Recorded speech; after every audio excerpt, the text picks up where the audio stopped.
In addition to definitional problems and sampling problems, we also have problems in the actual design of a lot of the studies that we look at. So, one of the common criticisms in family violence research has to do with not having comparison or control groups within the designs of research studies. So, as a benchmark in psychology research, we hope that we have the ability to have a comparison or control group so that we can compare it to our experimental group. That's going to help us be able to interpret our findings in the best possible way. However, in family violence research, often in a lot of the studies that get published, there's this lack of control group or a lack of a comparison group. So we don't have that ability to interpret the findings that we may get. We're only looking at an experimental group. That poses a large problem in this particular area of psychology research. Certainly, we're not the only subfield within psychology that has this issue, but it's a particularly salient issue for people that are studying family violence in psychology. We also have this issue in family violence research that has to do with research being either cross-sectional or longitudinal. So a lot of the research that's conducted in family violence is cross-sectional research. So we're gathering particular data at one moment in time, or we're asking people to sort of retrospectively recall information about a particular event. While this is helpful and it certainly gives us information about family violence, we also need to be collecting or doing a better job of collecting longitudinal research.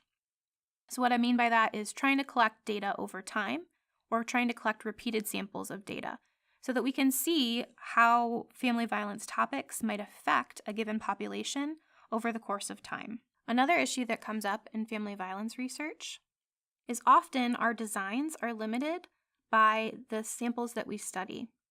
So we're not studying, unfortunately, in a lot of cases, how family violence affects different minority groups and just sort of understudied groups in general.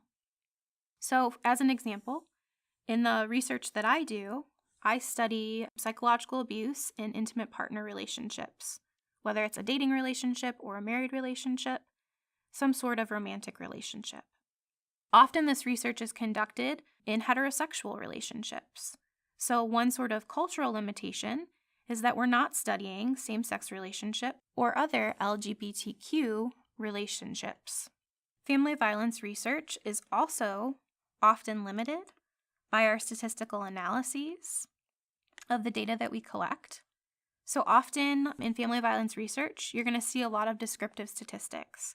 So frequencies and percentages of how often different family violence topics occur within the United States. While that information is important, it certainly is not enough. So what we're lacking in terms of statistical analysis often in research studies that have to do with family violence really is that sort of cause and effect link that we're looking for in psychology research. So most of family violence research is correlational in nature. As I'm sure you've already talked about in other psychology courses, correlations do not equal causation. So while correlations can be really helpful in finding out associations between two variables that we might be interested in studying, we are still sort of missing that link between saying A causes B. So for example, if we're interested in studying child abuse and its effects on becoming a perpetrator of child abuse as an adult, we have a difficulty currently in being able to say that experiencing child abuse in childhood is going to directly cause the perpetration of child abuse in adulthood. What we do know is that we have a correlation or an association between those two variables. So we can say that experiencing child abuse early on in life might predict perpetrating child abuse in adulthood, but we can't say that A causes B. So as an example, in looking at why predictive relationships don't have the ability to say that A causes B, when you think about that example of child abuse, experiencing child abuse early on in life, predicting perpetration of child abuse as an adult, what we're saying when we say that there's a predictive relationship between those two variables is that child abuse or experiencing child abuse early on in life only accounts for a percentage of the likelihood that you're going to perpetrate abuse as an adult. So there are other factors and other variables that are also going to go into that equation of whether or not you become an abuser or a perpetrator of child abuse as an adult. So experiencing child abuse early on in life is just one piece of that equation that may account or lead to perpetrating abuse as an adult. So one of the huge barriers in research on family violence topics, unfortunately, has to do with the ethics involved in conducting research on family violence. First and foremost, in our ethics code, one of the most important things as researchers that we do is to protect our participants and protect the people that we come in contact with. If any of you are planning on going on to become researchers in the field of psychology or clinicians in the field of psychology or some sort of related field, you're probably going to likely become a mandated reporter. So what that means is if you come in contact with somebody that reports that they've experienced past or current child abuse, abuse of disabled people, or abuse of an elder person, you have to report that to whatever particular social agency that's in your area. So what that means in terms of trying to conduct research in the area of child abuse or elder abuse is that these confidentiality issues will often come up when you're trying to collect data from people. If you're trying to collect data on child abuse and you have minors participating in your study and that reporting that they're currently experiencing child abuse or they've experienced child abuse in the past, that's going to potentially mean that you have to report those instances of child abuse. This can cause a lot of issues in trying to collect data related to these topics. And certainly it's going to make your ethics review process a lot more strenuous and involved. Other issues that come up ethically, often people that conduct research in this area will often be at risk for experiencing vicarious trauma.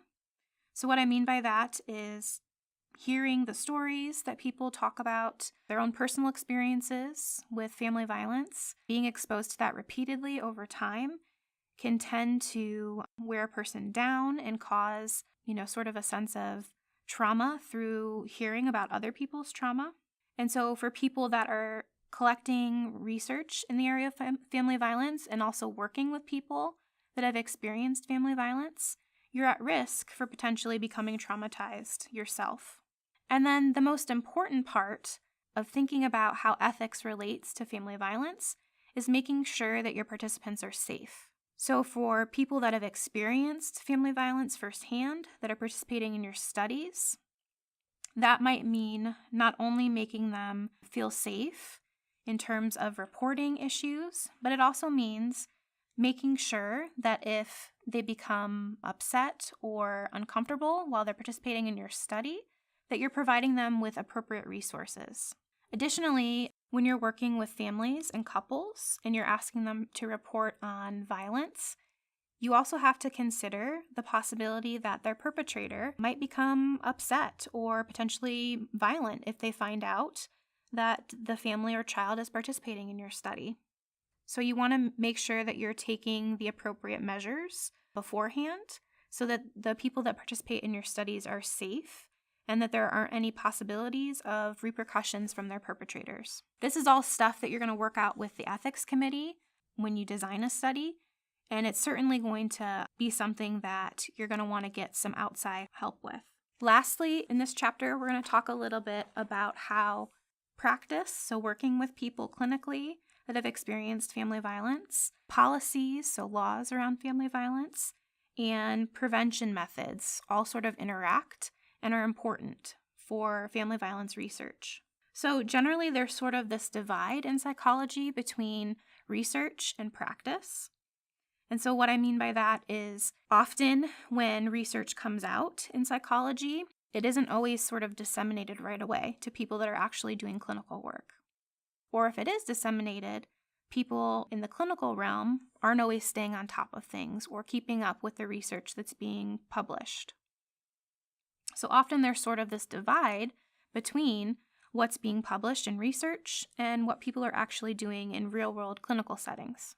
In that area of family violence, this is no different. Certainly the same sort of issue comes up with people that are conducting research in the area of family violence and people that are actually working in clinical settings with victims of family violence. So it's going to be really important that if you continue on, either in a research capacity or a clinical capacity or both, that you try to stay well informed about any sort of emerging issues, both in research and in practice. Also, this issue of sort of evidence-based practices often comes up. So making sure that if you are going to work with someone that has experienced family violence, that you're trying to stay on top of what the research is suggesting is the best practice. Another sort of problem area that comes up is that we have all of these different sort of disciplines that overlap and intersect with family violence. So we've got criminal justice systems, social work systems, psychology certainly, counseling, lawyers, and lawmakers. All of these different disciplines are going to touch on different topics related to family violence. And unfortunately, right now, we don't do a really good job of communicating between the disciplines. So like we were talking about earlier, having different sort of definitions legally versus what we study in psychology research and in other sort of disciplinary fields. We need to do a better job of communicating between the disciplines to make sure that the research that we're doing is disseminated and is affecting the policies that we actually utilize in this country. So we're going to probably be talking a little bit more about that throughout this course and certainly in our discussions. So that's all I have for you on this topic. If you have any questions, please feel free to either email me or post something in the discussion forum. We're going to talk next about some theories that are related to the psychology of family violence, some theories that try to explain why family violence occurs in the United States.